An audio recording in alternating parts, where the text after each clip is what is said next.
دیکھیں پاکستان تحریک انصاف نے جب سے حکومت میں ہم لوگ مرکز میں آئے ہیں، وہ لوگ صوبوں میں آئے ہیں،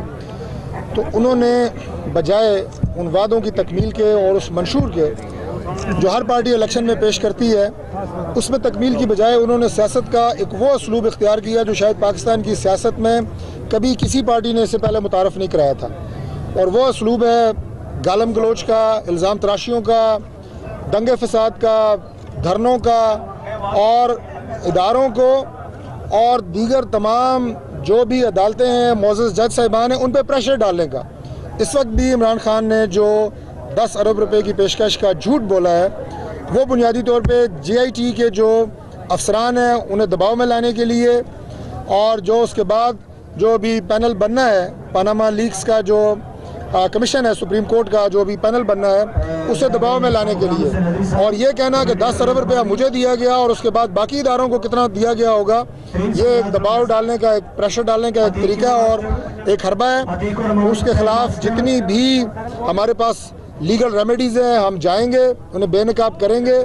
وہ میں سمجھتا ہوں کہ جو بار بار 62 اور 63 کی بات کرتے ہیں، وہ خود اس کی اہلیت کے قابل نہیں رہے، انہوں نے سراسر جھوٹ بولا ہے۔ وزیر اعلیٰ پنجاب میاں شہباز شریف صاحب نے بھی کہا ہے کہ وہ ان کے خلاف عدالت میں جائیں گے، اور ہم ہر وہ ریمیڈی جو ہمیں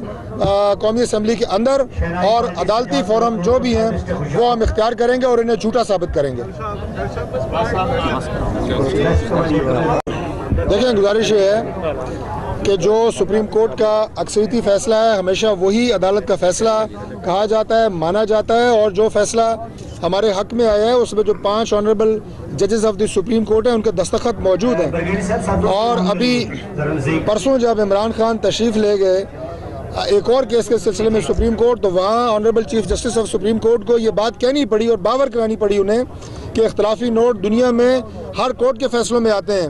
لیکن عمران خان صاحب جو شور اختلافی نوٹ پہ پاکستان میں مچا ہے، جو ہیجان یہاں پہ مبتلا کیا ہوا ہے آپ نے، یہ دنیا کے کسی ملک کسی عدالت میں اتنا شور اختلافی نوٹ پہ نہیں مچتا۔ یہ چیف جسٹس صاحب کے ریمارکس ہیں۔ پھر دوسری بات انہوں نے یہ کہی کہ سپریم کورٹ کے اوپر جو بد اعتمادی کی فضا ہے اسے آپ نے دور کرنا ہے، جس کا انڈائریکٹ مطلب یہ ہے کہ وہ بد اعتمادی کی فضا اپنی جھوٹے اور منفی پروپیگنڈوں سے اور اپنی جو شرنگیزی وہ پھیلا رہے ہیں 2 اختلافی نوٹ کو لے کے، اس حوالے سے یہ کہا گیا ہے۔ میں امید کرتا ہوں کہ انہیں کوئی سپریم کورٹ کی جو یا آنریبل چیف جسٹس صاحب کے جو ریمارکس ہیں اس حوالے سے، اور جو پاکستان کی عوام انہیں لان تان کر رہے ہیں، شاید انہیں کوئی احساس ہو کہ وہ اس ملک کی سسٹم کی کوئی خدمت نہیں کر رہے، بلکہ وہ اس جمہوریت کی میں سمجھتا ہوں نفی کر رہے ہیں، عدالتی نظام کی نفی کر رہے ہیں، ہمارا جو شرافت کا ایک اسلوب ہوتا تھا سیاست کا اس کی نفی کر رہے ہیں۔ بہت شکریہ۔ مزید خبروں اور اپڈیٹس کے لیے وزٹ کیجیے newsalert.com.pk۔